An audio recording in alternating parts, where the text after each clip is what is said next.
At this festive time of year, I'd like to raise a glass to the big guy who put us here. Cause if the atheists got their wish, they'd have us all believe we evolved from monkeys and fish. And when people mention God, they say you've got no proof. But I've discovered something that will show them the truth. I didn't find it in the Bible, or even in a church. I found it in my pants and I didn't even have to search. I just checked under my knackers and there they were. God stitches, God stitches. It's where he sewed us up, he did a really neat job. God stitches, God stitches. From the back of your ball bag to the end of your knob. God stitches, God stitches. If you ever lose faith and you start to feel doubt, God stitches, God stitches.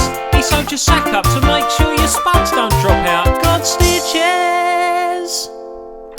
Don't ask me what happened with women's bits. Perhaps he ran out of cotton. And that's how come he didn't stitch up the hole in a lady's front bottom. He took our skin like a sausage machine.